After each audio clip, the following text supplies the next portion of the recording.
एक चीज़ बता दे रहा हूँ कि मैंने बताया था कि जो u final minus u initial है that is minus F dot क्या होता है डी आर, मतलब चेंज इन जो पोटेंशियल एनर्जी होगा दैट इज़ इक्वल्स टू क्या होगा negative of work done by internal forces. इसमें फर्स्ट पार्ट हो गया है हमारा, फर्स्ट पार्ट वो जैसे ग्रेविटेशन पोटेंशियल एनर्जी। अब नेक्स्ट लिखिए स्प्रिंग पोटेंशियल एनर्जी।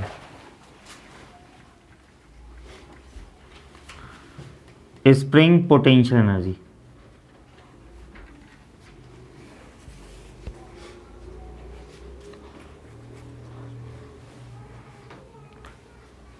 देखो, जैसे पहले तो स्प्रिंग के बारे में देखते हैं। वैसे तो स्प्रिंग के बारे में हमने पढ़ रखा है न्यूटन लॉज ऑफ मोशन में।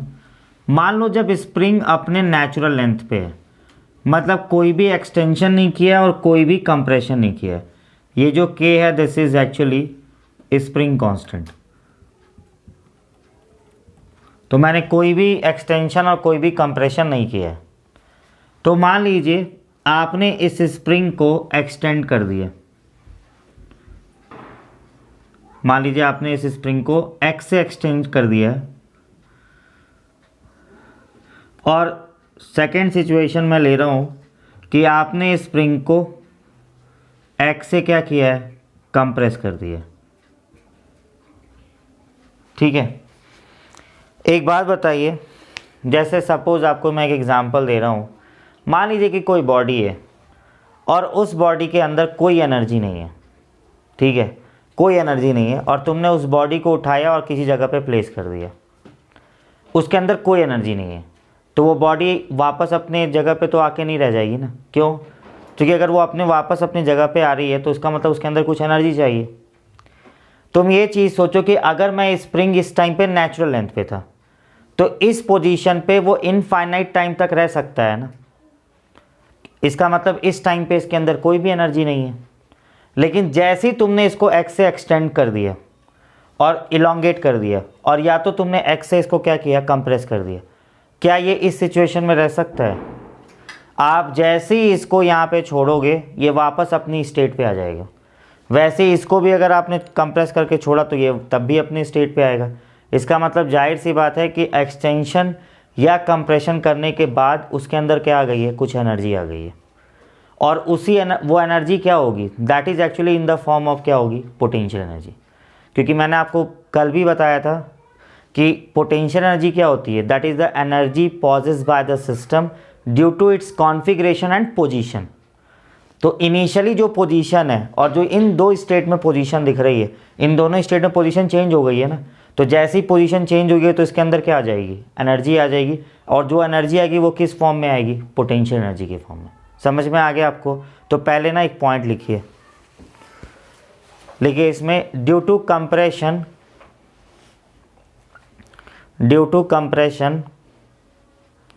और elongation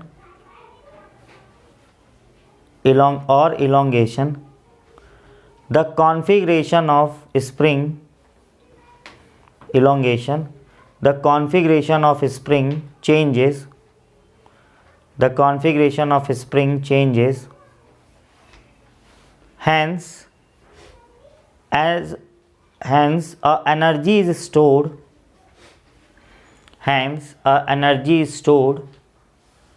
in the form of potential energy. Energy is stored in the form of potential energy. Energy is stored in the form of potential energy. ठीक है, अब हमें वो पोटेंशियल एनर्जी की value निकालनी है। क्लियर हो गया? मैं इस सिचुएशन को u इनिशियल मान रहा हूँ और इस सिचुएशन को u फाइनल, बाद में ये देखेंगे। ठीक है, क्या होगा फॉर्मूले के हिसाब से, u final minus u initial equals to minus F dot क्या होगा डी आर। ठीक है, ये तो याद है ना आपको। अब आपको एक चीज़ याद रखनी है जो मैंने आपको न्यूटन्स लॉज ऑफ मोशन में बताया था। मैंने आपको बताया था कि अगर आप स्प्रिंग को एक्स से कंप्रेस करोगे या स्प्रिंग को एक्स से क्या करोगे इलोंगेट, तो एक फोर्स आ जाता है, दैट फोर्स इक्वल्स टू के एक्स। याद है आप लोग को? मैंने ये बताया था, अगर कुछ लोग भूल गए हैं, कि अगर तुम स्प्रिंग को ना मान लो कंप्रेस कर रहे हो, तो अगर तुम्हारा ये एक्स से कंप्रेशन किया है तो स्प्रिंग किस डायरेक्शन में फोर्स लगाती है, बाहर की तरफ। समझ में आ गया। और ये जो फोर्स होती है दैट इज़ प्रोपोर्शनल टू क्या होती है, -x। उसकी एक वजह है, मैं दोबारा बता दे रहा हूँ अगर भूल गए हैं तो। जैसे मैंने ये बताया था कि अगर मान लो ये स्प्रिंग है और तुमने स्प्रिंग को कंप्रेस कर दिया है इस डायरेक्शन में x, तो ये जो स्प्रिंग है ना वो किस डायरेक्शन में फोर्स लगाएगी, बाहर की तरफ। क्योंकि देखिए आप खुद एक कॉमनली वो देखो ना प्रैक्टिकली, आप स्प्रिंग को कंप्रेस करते हैं तो बाहर की तरफ फोर्स लगता है ना, और जब स्प्रिंग को इलोंगेट करते हैं तो किधर की तरफ लगता है, अंदर। मतलब spring actually tries to regain its क्या होता है, ओरिजिनल पोजीशन। कंप्रेस कर रहे हो तो स्प्रिंग पे फोर्स किधर लगेगा, बाहर की तरफ। दूसरा, जितना स्प्रिंग फोर्स लगेगा वो एक्चुअल में किस चीज़ पे डिपेंड करेगा, रेट ऑफ कंप्रेशन पे। ठीक है, मतलब जितना ज़्यादा कंप्रेस करोगे या जितना ज़्यादा इलोंगेट करोगे, स्प्रिंग जो फोर्स होगी वो क्या होगी, उतनी मैग्नीट्यूड से बढ़ जाएगी। ज़्यादा कंप्रेस कर दिया, बहुत ज़्यादा फोर्स लगेगा। कम कंप्रेस किया, फोर्स कम लगेगा। तो आपको दिख रहा है ना, फोर्स और ये जो कंप्रेशन है वो डायरेक्टली क्या है, अपोजिट है ना। तो तुम ऐसे लिखोगे, फोर्स डायरेक्टली प्रोपोर्शनल टू क्या होगा, -x। और जब इस प्रोपोर्शनलिटी को हटाओगे तो एक कांस्टेंट ऐड हो जाएगा दैट इज़ k, और इसको हम k को हम क्या बोलते हैं, स्प्रिंग कांस्टेंट। समझ में आ गया। और मैंने उस दिन भी बताया था जिस दिन मैं न्यूटन लॉ ऑफ मोशन बता रहा था कि स्प्रिंग कांस्टेंट का मतलब क्या होता है, that depends upon the type of the spring. जैसे मान लो एक तुम्हारे पेन में भी स्प्रिंग होती है, एक बाइक में स्प्रिंग होती है, एक कार में भी होती है, एक ट्रक में भी होती है। पर तुम सोचो बाइक जो पेन वाली स्प्रिंग होती है उसको कंप्रेस करना बहुत आसान होता है ना, बाइक को ठीक है थोड़ा कर सकते हो, ट्रक वाले को थोड़ा भी नहीं कर पाओगे। क्लियर हो गया। तो वो जो पर्टिकुलर कंप्रेशन और जो आ रहा है ना वो किस चीज़ पे डिपेंड करता है, स्प्रिंग के नेचर पे भी। ये जो के है दैट डिपेंड्स अपॉन द क्या होगा, स्प्रिंग नेचर। समझ में आ गया आपको, क्लियर हो गया ना। तो let's move to this potential energy. देखिए मैंने इसमें यह बताया है कि जब आप इस स्प्रिंग को इलोंगेट कर रहे हैं तो आपको पता है ना कि इस स्प्रिंग पे इस डायरेक्शन में फोर्स लग रहा है, वो फोर्स की वैल्यू क्या है, kx। अब तो याद आ गया ना आपको। देखिए ये फोर्स जो है ना दैट डिपेंड्स अपॉन x, इसीलिए इंटीग्रेशन करना पड़ेगा, क्योंकि फोर्स जो है वो क्या है, वेरिएबल है। जैसे जैसा कंप्रेस करते जाओगे वैसे वैसे क्या होगा, फोर्स की वैल्यू बढ़ती जाएगी। तुम्हें क्या करना है, तुम जैसे इस स्टेज पे पहुंचे हो इसके बाद तुम्हें dx का डिस्प्लेसमेंट करना है, और तब तुम्हें देखना है कि कितना वर्क डन करना पड़ रहा है। समझ में आ गया। मैंने कल भी बताया था कि for a very small displacement you can consider force to be क्या है, कांस्टेंट। तो क्या आएगा आपका u, ये देखो f की वैल्यू तो हो गई kx, dr की वैल्यू क्या हो गई dx।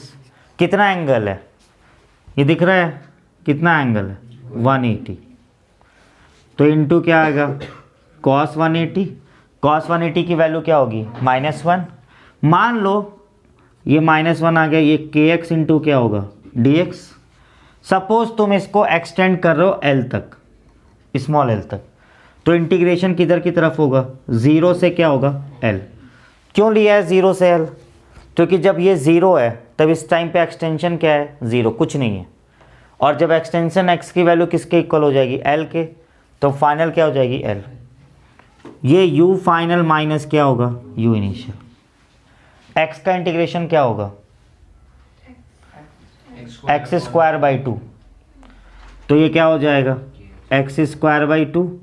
रखो लिमिट, अपर लिमिट माइनस क्या होगा लोअर, तो ये क्या आ जाएगा kl स्क्वायर बाई क्या होगा 2।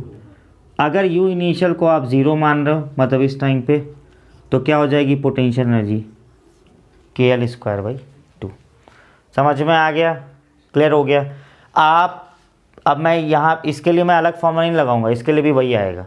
मतलब आप x से कंप्रेस करो या x से इलोंगेट करो, स्प्रिंग के अंदर जो एनर्जी आएगी वो क्या आ जाएगी, हाफ kl स्क्वायर आ जाएगी। अगर x से कर रहे हो तो हाफ kx स्क्वायर हो जाएगी। समझ में आ गया आपको, क्लियर हो गया, क्लियर हो गया। तो देखिए दो टाइप्स की पोटेंशियल एनर्जी हमने पढ़ ली है, एक तो ग्रेविटेशन पोटेंशियल एनर्जी पढ़ी है जो mgh होती है वो सबको पता थी।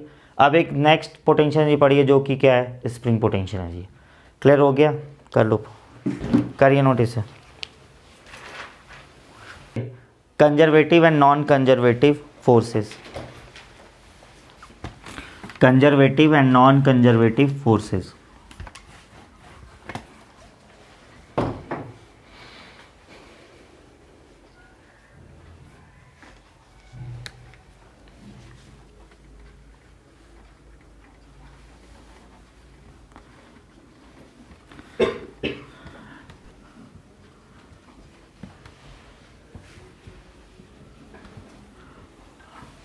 देखिए conservative and non conservative force क्या होती है।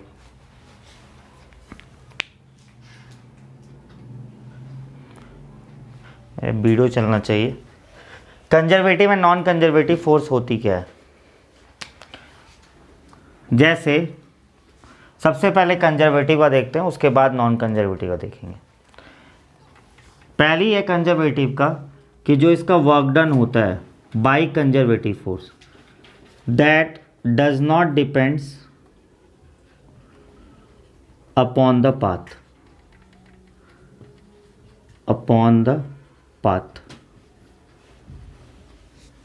ठीक है। सबसे पहली चीज़ है, पहले समझो, पहले तुम भी समझो। कंजर्वेटिव में जो भी कंजर्वेटिव वर्क फोर्स होगा उसका वर्क डन पाथ पे डिपेंडेंट नहीं होगा। वो केवल किस चीज़ पे डिपेंड होगा। It depends upon initial and final position. It depends upon initial and final position. मतलब जो फाइनल पोजीशन है और जो इनिशियल पोजीशन है केवल उस चीज़ पे डिपेंडेंट होगा। आपने वो पाथ क्या लिया उस चीज़ पे डिपेंडेंट नहीं होगा। जैसे मान लो मैंने यहाँ पे ए पॉइंट लिया, ये बी पॉइंट लिया है। अब आप ए पॉइंट से ऐसे भी जा सकते हो, डायरेक्ट भी जा सकते हो, ऐसे से घूम के भी जा सकते हो। अगर कंजर्वेटिव वर्क डन होगा तो वो इस पाथ पे डिपेंडेंट नहीं होगा। That will be independent of the क्या होगा, पाथ। आप यहाँ से चले जाओ, यहाँ से चले जाओ, यहाँ से चले जाओ, दोनों तीनों ही केसेस में वर्क डन की वैल्यू क्या होगी, सेम आएगी। समझ में आ गया आपको। दूसरा जो इसका पॉइंट है कि जो वर्क डन होगा by conservative force that in a round path क्या होगा, ज़ीरो होगा। मतलब सपोज तुम ऐसे गए ए टू बी और वापस बी टू सी आ गए, बी टू ए आ गए, तो यहाँ पे कुछ वर्क डन हुआ, यहाँ पे कुछ वर्क डन हुआ, राउंड पाथ में वर्क डन क्या हो जाएगा, ज़ीरो हो जाएगा। समझ में आ गया। तो कंजर्वेटिव वो सारे फोर्सेज होंगे जिनमें ये दो केसेस होंगे कि that does not depends upon the path taken, that depends upon the initial और क्या होगा, फाइनल पोजीशन। और नेक्स्ट जो है कि राउंड ट्रिप में, राउंड पाथ लिख दे रहा हूँ, राउंड ट्रिप लिख दे रहा हूँ, राउंड ट्रिप में जो उसका वर्क डन होगा वो क्या होगा, ज़ीरो होगा। समझ में आ गया सबको। अब इसके एग्जाम्पल कौन कौन से हैं। जितने भी फोर्स आपको याद आ रहे हैं सारे के सारे फोर्स कंजर्वेटिव होते हैं। मतलब ग्रेविटेशनल, इलेक्ट्रोस्टैटिक्स, स्प्रिंग फोर्स, सब के सब क्या होते हैं, कंजर्वेटिव नेचर के होते हैं। समझ में आ गया। तो इसका एग्जाम्पल क्या है, सबसे जो मेन हमें ज़रूरत है उसकी बता दे रहा हूँ। Gravitational force, spring force, electrostatic force, magnetic force, ये सारे के सारे क्या होंगे, कंजर्वेटिव नेचर के होंगे। समझ में आ गया आपको। अब आते हैं next non conservative. Non conservative में उल्टा होता है। नॉन कंजर्वेटिव में जो वर्क डन होता है that depends upon the path taken. समझ में आ गया। तो इसमें जो फर्स्ट पॉइंट है कि that work depends upon the क्या होगा, पाथ क्या होगा, टेकन होगा। क्लियर हो गया आपको। Second, work done in round trip zero नहीं होगा। तो नेक्स्ट जो होगा कि work done in round trip जो होगा इज नॉट ज़ीरो। क्लियर हो गया आपको। एग्जाम्पल जो हमें पढ़ना है that is friction. Frictional force का जो वर्क डन होता है वो नॉन कंजर्वेटिव नेचर का होता है।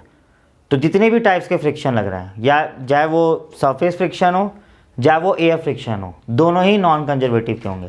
पर जैसे हमें न्यूमेरिकल में केवल फ्रिक्शन की ज़रूरत पड़ेगी, इसीलिए मैं केवल एक एग्जांपल इसका दे रहा हूँ, that is frictional force. Clear हो गया आपको। तो आपको ध्यान रखना है कि ये कंजर्वेटिव और नॉन कंजर्वेटिव में क्या फ़र्क होता है। करिए नोटिस है।